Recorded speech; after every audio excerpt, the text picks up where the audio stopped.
Bien-aimés dans le Seigneur, je vous invite aujourd'hui à ouvrir vos cœurs et vos esprits avec une attention toute particulière. Parfois, lorsque nous lisons les Saintes Écritures, nous y trouvons des prairies verdoyantes, des eaux paisibles, des promesses qui réchauffent l'âme et qui nous enveloppent de la douce certitude de l'amour de notre Père Céleste. Nous aimons lire le psaume 23, nous chérissons le chapitre 8 de l'Épître aux Romains, et nous nous réjouissons dans le chapitre 3 de l'Évangile selon Jean. Mais il arrive aussi que, lors de notre lecture quotidienne, au détour d'une page, nous tombions sur des passages qui ressemblent à des falaises abruptes et vertigineuses, des versets qui nous glacent le sang, des paroles si solennelles, si mystérieuses et si terrifiantes qu'elles ont, à travers les siècles, plongé d'innombrables croyants sincères dans des nuits d'angoisse et de terreur spirituelle. Peut-être avez-vous déjà vécu cette expérience. Vous vous réveillez au milieu de la nuit, le cœur battant à tout rompre, l'esprit tourmenté par une pensée que l'ennemi de nos âmes vient vous chuchoter à l'oreille. Et si tu étais allé trop loin? Et si ce péché que tu as commis hier, ou cette pensée obscure qui a traversé ton esprit, était la ligne de non-retour? Et si tu avais commis le péché impardonnable? Le diable est le maître de l'accusation. Il adore utiliser la parole de Dieu, sortie de son contexte, pour paralyser les enfants de Dieu par la peur. Aujourd'hui, nous allons affronter l'un de ces versets vertigineux. Nous allons l'examiner à la lumière radieuse de la grâce de Christ. Ce texte se trouve dans la première épître de Jean, au chapitre 5, verset 16. L'apôtre Jean, inspiré par le Saint-Esprit, écrit ces mots troublants dans la traduction Louis II. « Si quelqu'un voit son frère commettre un péché qui ne mène point à la mort, qu'il prie, et Dieu donnera la vie à ce frère. Il la donnera à ceux qui commettent un péché qui ne mène point à la mort. Il y a un péché qui mène à la mort. Ce n'est pas pour ce péché-là que je dis de prier. Un péché qui mène à la mort. Un péché pour lequel il ne sert à rien de prier. Un acte si grave, si définitif, qu'il ferme à double tour les portes du ciel et réduit au silence l'intercession de l'Église. Quel est ce péché? Comment savoir si nous l'avons commis? Dieu, qui est infiniment miséricordieux, aurait-il créé une faille dans la croix de son Fils, le sang de Jésus-Christ, qui, selon le chapitre 1er de cette même épître, nous purifie de tout péché, trouverait-il ici sa limite? Je vous annonce d'emblée une bonne nouvelle. Le but de ce message n'est pas de vous terrifier, mais de vous libérer. Jean n'a pas écrit ces mots pour terroriser les brebis du Seigneur, mais pour nous donner un avertissement solennel sur la nature trompeuse du péché, tout en nous fortifiant dans une assurance inébranlable. Ce message est un avertissement contre l'endurcissement volontaire, mais il est surtout une formidable proclamation que, pour quiconque désire se repentir, la porte de la grâce reste grandement et éternellement ouverte. Pour comprendre la profondeur de ce verset, nous ne pouvons pas l'isoler de son contexte. La Bible n'est pas un dictionnaire de citations indépendantes. C'est un tissu vivant, une histoire tissée dans un contexte bien précis. Transportons-nous à la fin du 1er siècle de notre ère, probablement dans les années 90. L'Église primitive a grandi. Les premiers apôtres, Pierre, Paul, Jacques, ont tous scellé leur témoignage par le martyre. Il ne reste qu'à un seul apôtre vivant, Jean, le fils de Zébédée, le disciple que Jésus aimait. Jean est maintenant un vieillard, chargé d'années et de sagesse, qui réside probablement dans la grande cité d'Éphèse, en Asie mineure. Éphèse est une métropole bouillonnante, un carrefour culturel et commercial, dominé par le temple d'Artémis. Mais à l'intérieur de l'église d'Éphèse et des églises environnantes, une tempête spirituelle fait rage. L'Église fait face à sa première grande crise théologique interne. Ce ne sont pas les lions romains qui menacent l'Église, mais des loups déguisés en brebis. Une hérésie, connue plus tard sous le nom de gnosticisme naissant, a infiltré les rangs des croyants. De faux enseignants se sont levés au milieu même de l'assemblée. Ils prétendent posséder une connaissance supérieure, une illumination mystique. Ils enseignent que la matière est mauvaise et que seul l'esprit est bon. Par conséquent, ils nient une vérité fondamentale de l'Évangile. Ils refusent de croire que Jésus-Christ, le Fils de Dieu, est réellement venu en chair. Pour eux, l'incarnation est impossible. Mais ce n'est pas tout. Leurs erreurs théologiques produisent des horreurs morales. Puisqu'ils croient que le corps physique n'a aucune importance, ils enseignent que ce que l'on fait avec son corps ne compte pas. Ils prétendent être sans péché. Ils vivent dans l'immoralité et ils méprisent les simples croyants qui s'efforcent de marcher dans la sainteté. Finalement, Ces faux frères provoquent une scission. Ils déchirent l'Église, ils quittent l'Assemblée, reniant ainsi leur appartenance au corps de Christ. C'est pourquoi Jean, au chapitre 2, verset 19, écrit à propos de ces hommes. « Ils sont sortis du milieu de nous, mais ils n'étaient pas des nôtres, car s'ils eussent été des nôtres, ils seraient demeurés avec nous. Mais cela est arrivé afin qu'il fût manifeste que tous ne sont pas des nôtres. » L'épître de Jean est donc une lettre de crise, mais aussi une lettre de réconfort. Jean l'écrit pour rassurer ceux qui sont restés fidèles. Au chapitre 5, verset 13, il déclare clairement son intention. « Je vous ai écrit ces choses, afin que vous sachiez que vous avez la vie éternelle, vous qui croyez au nom du Fils de Dieu. » Gardons cela à l'esprit. Le but de Jean est l'assurance du salut.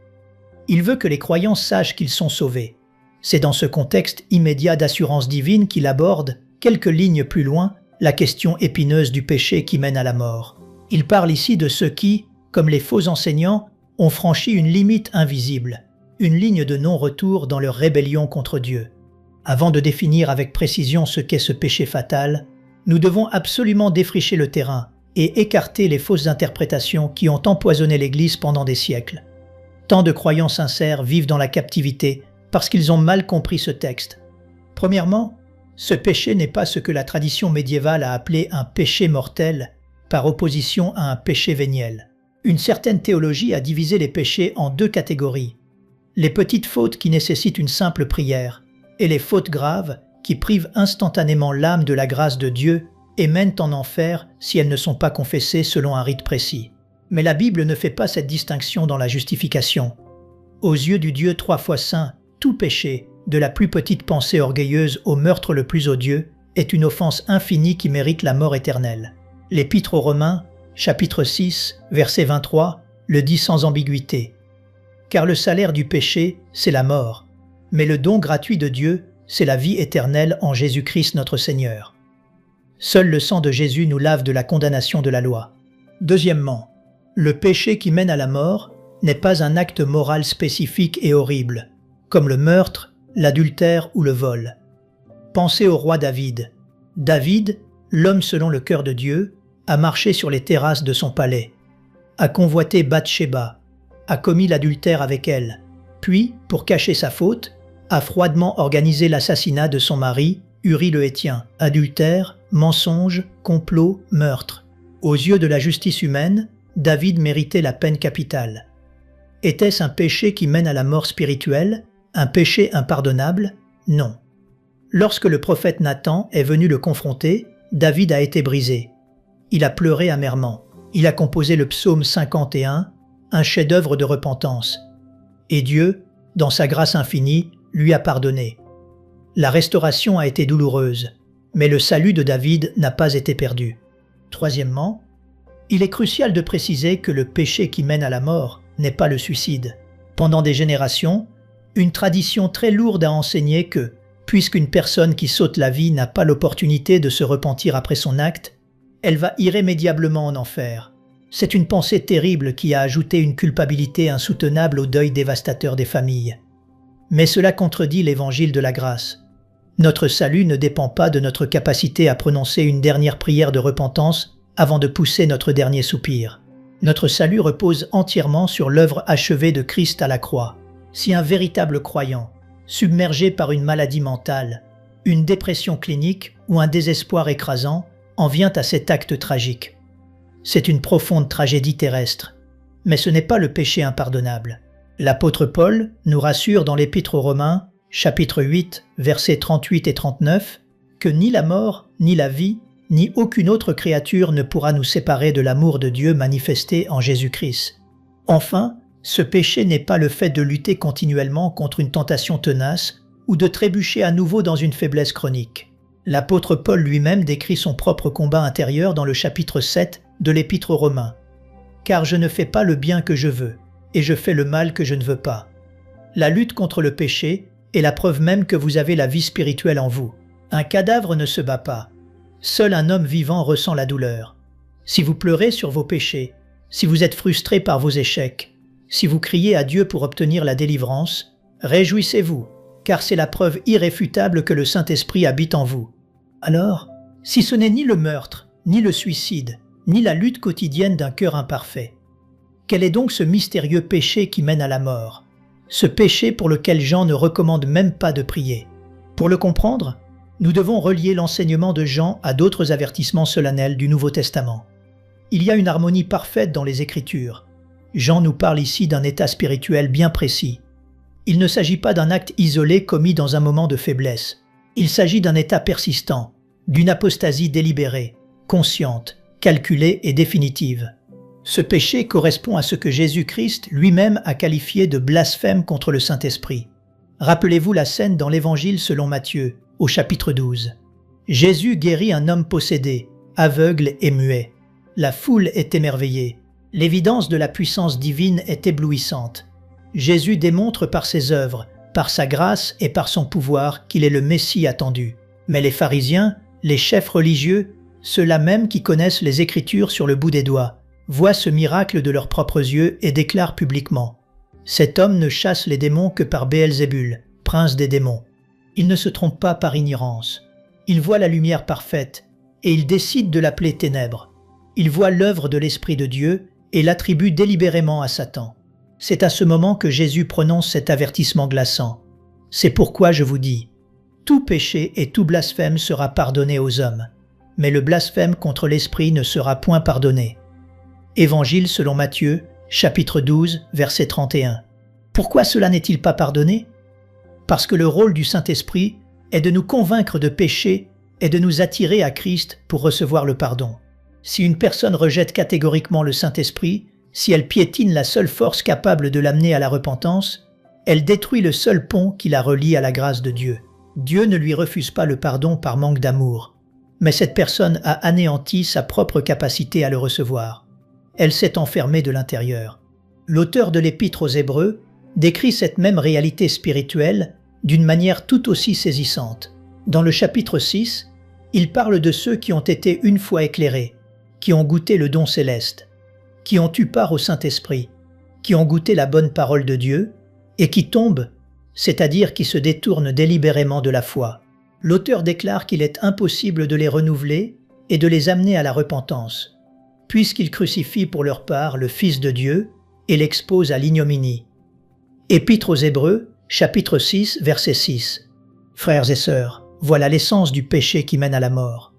Ce n'est pas le péché d'un païen ignorant qui n'a jamais entendu le nom de Jésus. C'est l'acte tragique de quelqu'un qui s'est assis sur les bancs de l'Église. Quelqu'un qui a entendu l'évangile de la grâce prêché dans toute sa puissance. Quelqu'un qui a compris le message intellectuellement, qui a vu la puissance de Dieu transformer des vies autour de lui, qui a peut-être même eu une profession de foi superficielle, goûtant aux bénédictions de la communauté chrétienne. Et puis, après avoir vu tout cela, avec une pleine connaissance, avec un cœur froid et un esprit calculateur, cette personne se tourne vers Jésus, le regarde droit dans les yeux, pour ainsi dire, et déclare: « Non, je ne veux pas de toi. Je rejette ton sacrifice. Ton sang n'a aucune valeur pour moi. Je retourne au monde de mon plein gré, et je déclare que tout cela n'était que mensonge. » C'était précisément l'attitude des hérétiques à Éphèse dont parlait l'apôtre Jean. Ils avaient connu la vérité, ils avaient partagé la Sainte Seine, ils avaient entendu l'enseignement des apôtres. Et pourtant, par orgueil spirituel et par amour du péché, ils ont délibérément rejeté la vérité de l'incarnation de Christ. Ils se sont séparés de son peuple et ils ont commencé à combattre l'Église. Ils ont franchi la ligne. Leur conscience a été cautérisée, marquée au fer rouge. Ils sont entrés dans un état de mort spirituelle irréversible, non pas parce que la grâce de Dieu s'est épuisée, mais parce que leur cœur est devenu de la pierre pure, incapable de jamais vouloir se repentir. Comment arrive-t-on à un tel état? Personne ne se réveille un beau matin en décidant soudainement de haïr Dieu de manière irrévocable. C'est un processus sournois, un empoisonnement lent de l'âme. C'est là que réside l'avertissement solennel pour chacun d'entre nous aujourd'hui. Le danger n'est pas un acte isolé, mais le danger est l'endurcissement progressif du cœur face à la grâce de Dieu.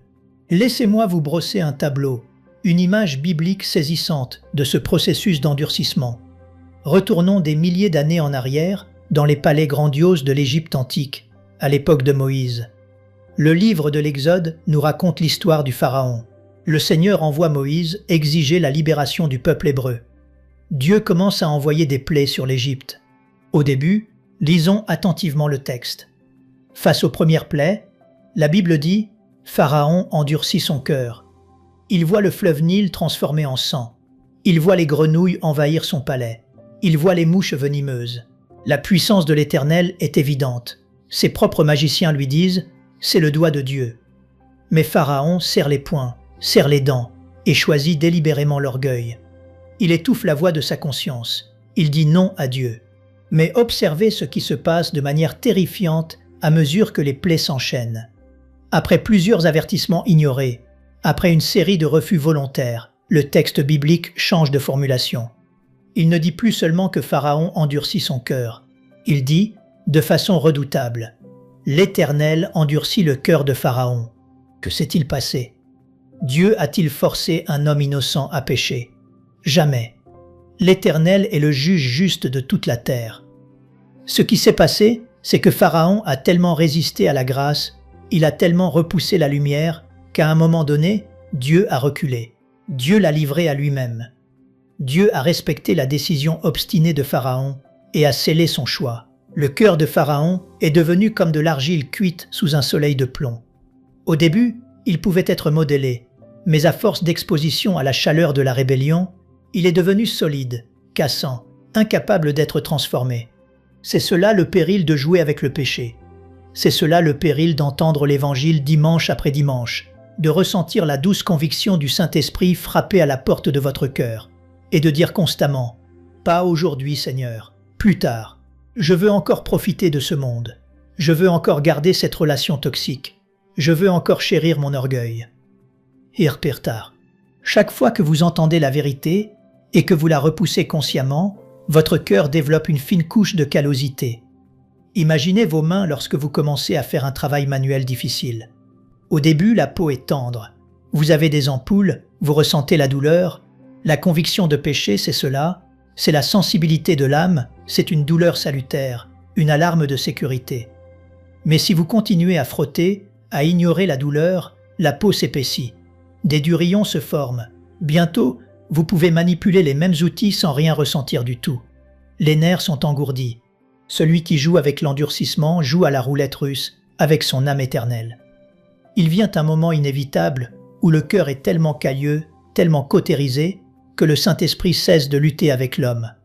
La personne n'entend plus rien, ne ressent plus aucun remords. C'est un état de congélation spirituelle. Et quand l'homme en arrive à mépriser ouvertement et définitivement le sacrifice de Christ après l'avoir connu, il a commis ce péché qui mène irrémédiablement à la mort. Il n'y a plus de retour, parce qu'il n'y a plus de désir de revenir. Pour illustrer magnifiquement la différence entre une chute grave mais pardonnable et le péché qui mène à la mort, observons les vies de deux hommes qui faisaient partie du cercle le plus intime de Jésus. Deux hommes qui ont mangé avec lui, qui l'ont écouté prêcher sur la montagne, qui l'ont vu marcher sur les eaux. Je parle de Simon-Pierre et de Judas Iscario. Ces deux hommes, dans les heures les plus sombres de l'histoire humaine, ont terriblement failli. Ils ont tous deux commis un acte de trahison impensable envers le Fils de Dieu. Regardons Judas. Judas n'était pas un observateur lointain. Il occupait une fonction de confiance. Il tenait la bourse du groupe. Il a vu l'amour de Jésus. Il a vu Lazare sortir du tombeau. Mais Judas a laissé une passion secrète, l'amour de l'argent et du pouvoir, dominer son cœur. Il a joué un double jeu. Et finalement, avec une froideur glaciale, il est allé trouver les chefs des sacrificateurs. Il a vendu le sauveur de l'univers pour le prix d'un esclave, 30 pièces d'argent. Dans le jardin de Gethsémané, il a scellé sa trahison par un baiser, le signe ultime de l'hypocrisie et du mépris. Plus tard, lorsque Judas a réalisé que Jésus allait être crucifié, la Bible nous dit qu'il a éprouvé du remords. Il a jeté l'argent dans le temple. Mais faites très attention, le remords n'est pas la repentance. Judas s'est repenti de son échec personnel. Il a été rongé par les conséquences de son acte, mais il ne s'est pas tourné vers Dieu pour demander miséricorde. Son cœur était fermé à l'espérance de la grâce. Son endurcissement final l'a poussé à commettre l'irréparable, à se pendre. Jésus avait dit de lui, « Il vaudrait mieux pour cet homme qu'il ne fût pas né. » Judas avait commis le péché de rejet définitif du Fils de Dieu, un cœur dur jusqu'à la fin. Maintenant, regardons Simon-Pierre. Le roc. le chef des apôtres. Quelques heures seulement après avoir juré à Jésus qu'il était prêt à mourir avec lui, Jésus est arrêté. Pierre suit de loin. Il entre dans la cour du souverain sacrificateur. Il fait froid. Il s'approche d'un feu de charbon. Et là, une simple servante le reconnaît. « Toi aussi, tu étais avec Jésus le Galiléen. » La peur, une peur panique et viscérale, s'empare de l'apôtre. Il nie une première fois, puis, acculé, il nie une deuxième fois avec serment. Enfin, la Bible nous dit qu'il se met à faire des imprécations et à jurer, hurlant « Je ne connais pas cet homme ». Pierre vient de renier publiquement, lâchement et profanement son Seigneur. C'est un péché d'une gravité inouïe. S'il y avait un péché qui aurait pu le séparer de la grâce, c'était bien celui-là. Au même instant, le coq chante. L'Évangile selon Luc nous raconte ce moment déchirant. Le Seigneur se retourne et fixe son regard sur Pierre. Mais que fait Pierre? Se détourne-t-il dans l'orgueil et le désespoir sans fin comme Judas? Non. Le texte nous dit « Et Pierre, étant sorti, pleura amèrement. » Ces larmes, frères et sœurs, étaient les larmes chaudes d'un cœur de chair brisé par la grâce. Ces larmes étaient la preuve éclatante que le Saint-Esprit n'avait pas abandonné Pierre. Son péché était affreux. Il méritait la mort, mais son péché ne menait pas à la mort définitive, car la semence divine de la repentance était encore en lui.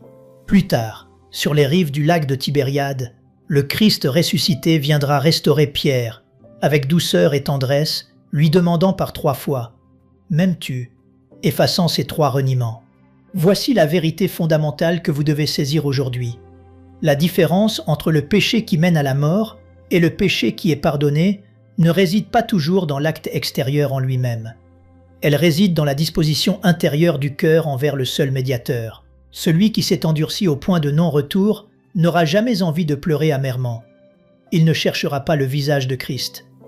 Il ressentira au mieux le regret des conséquences ou une indifférence cynique. Mais celui qui pleure, celui qui a le cœur brisé, celui qui crie « Seigneur, aie pitié de moi, pécheur », celui-là est pardonné instantanément et totalement par le sang précieux de l'agneau. Nous arrivons maintenant à l'application pratique, au cœur pastoral du message de l'apôtre Jean. Revenons au texte de notre étude. Si quelqu'un voit son frère commettre un péché qui ne mène point à la mort, qu'il prie et Dieu donnera la vie à ce frère. Il y a un péché qui mène à la mort. Ce n'est pas pour ce péché-là que je dis de prier. Arrêt, la première application de ce texte est un appel vibrant à l'intercession pour nos frères et sœurs qui trébuchent. L'Église n'est pas un musée pour des saints parfaits. C'est un hôpital pour des pécheurs guéris par la grâce, mais qui portent encore des blessures et qui connaissent encore des rechutes. Si vous voyez un frère ou une sœur dans la foi commettre un péché, s'égarer du droit chemin, prendre de mauvaises décisions, quelle doit être votre réaction?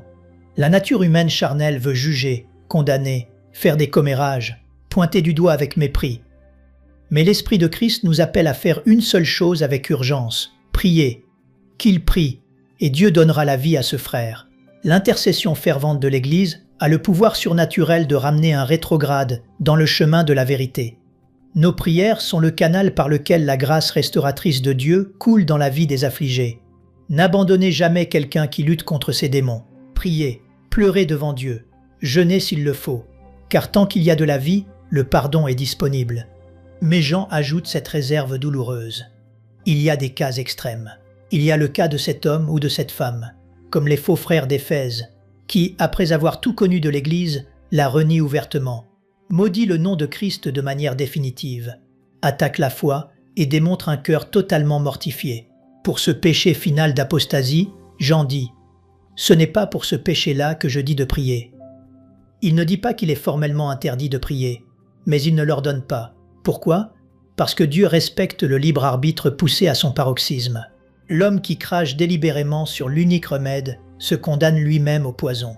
Cependant, frères et sœurs, écoutez-moi attentivement. Vous et moi ne possédons pas l'omniscience de Dieu. Nous ne pouvons pas lire dans les cœurs. Nous ne savons jamais à quel moment précis, à l'intérieur de l'âme d'une personne, la ligne de non-retour a été franchie. Il y a des hommes qui semblaient être les pires ennemis de l'Évangile et qui ont été transformés d'une manière foudroyante. Pensez à Saul de Tarse. S'il y avait un homme au 1er siècle pour lequel la jeune église de Jérusalem aurait pu se dire « C'est inutile de prier pour lui, il a commis le péché impardonnable, Il est complice du meurtre d'Étienne. Il respire la haine contre Christ. C'était bien lui. Et pourtant, sur le chemin de Damas, la grâce invincible de Jésus-Christ l'a terrassé.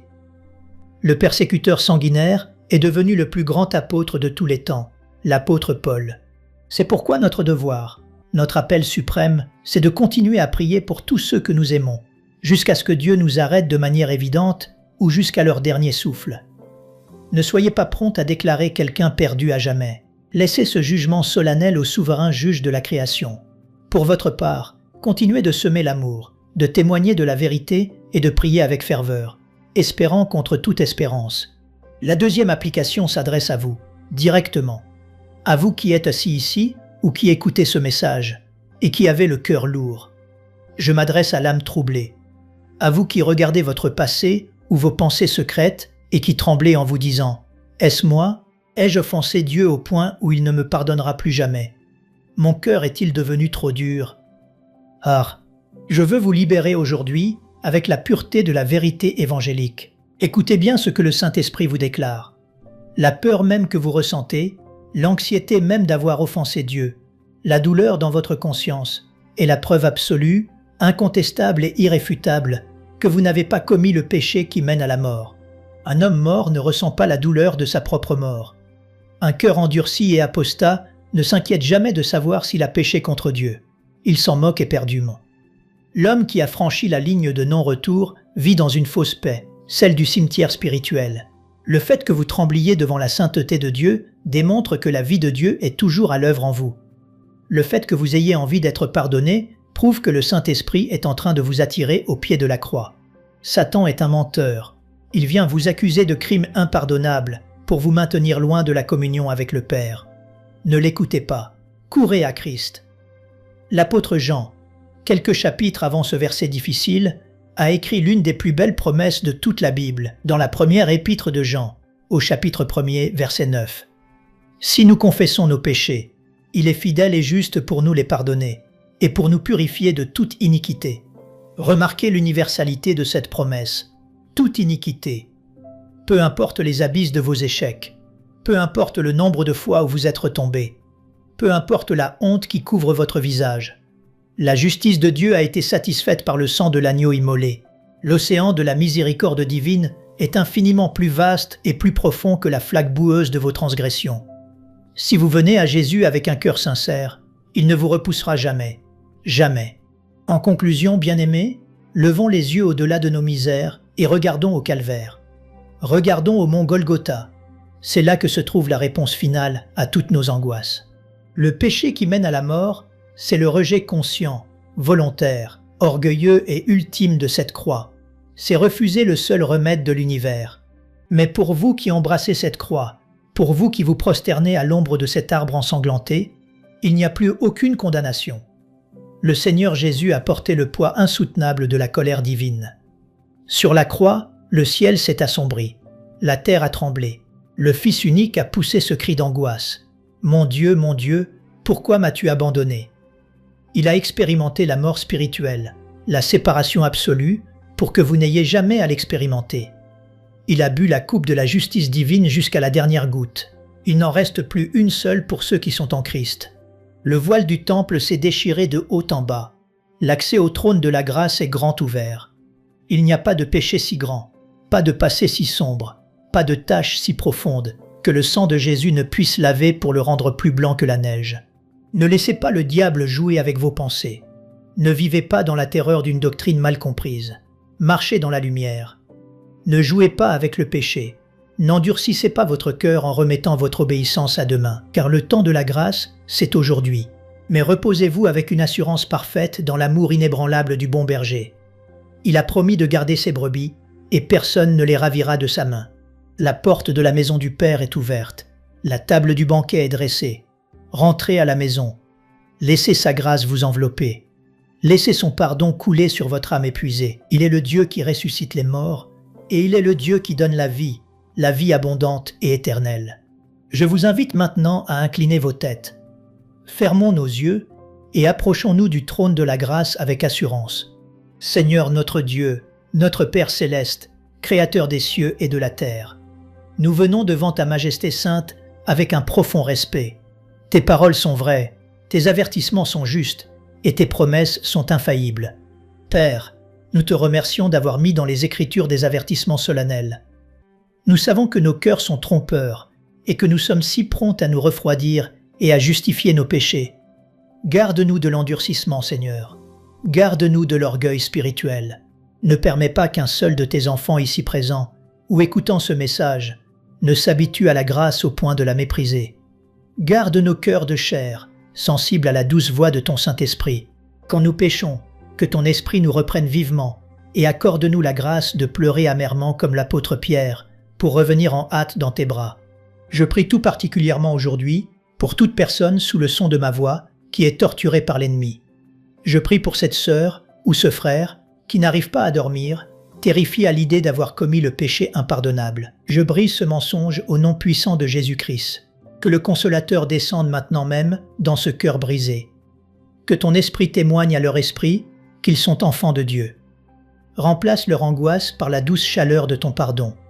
Rappelle-leur que leur désir de te trouver est la preuve merveilleuse que tu les as déjà trouvés.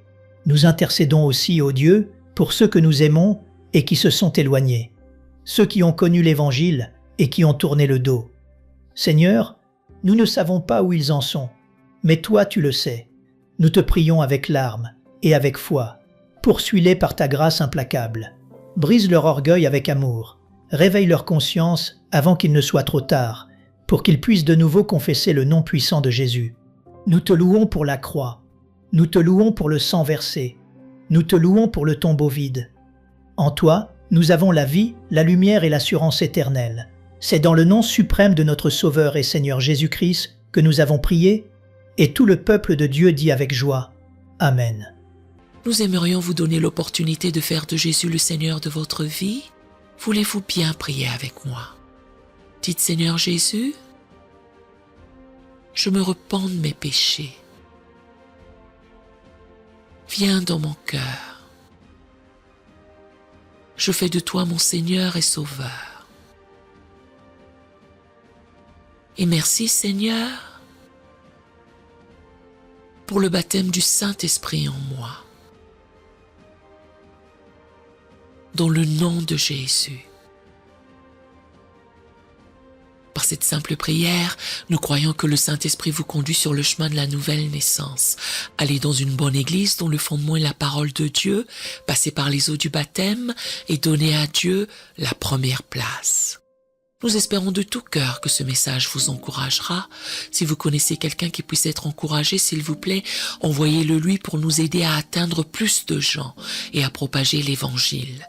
Édifions le corps de Christ ensemble. Appuyez sur la cloche des notifications et merci infiniment de nous soutenir en vous abonnant à notre chaîne. N'hésitez pas à laisser vos requêtes de prière dans la section des commentaires. Sachez que même si vous ne voyez pas de réponse à votre requête, que ce soit sur YouTube, email, Facebook ou sur Messenger, nous avons prié pour vous. Nous invitons humblement le corps de Christ à soutenir chaque requête en écrivant une prière dans la section commentaires. Tenez-vous ferme dans la foi avec nous pendant que nous prions. Que la grâce et la paix du Seigneur Jésus-Christ soient avec vous tous et qu'il vous bénisse merveilleusement.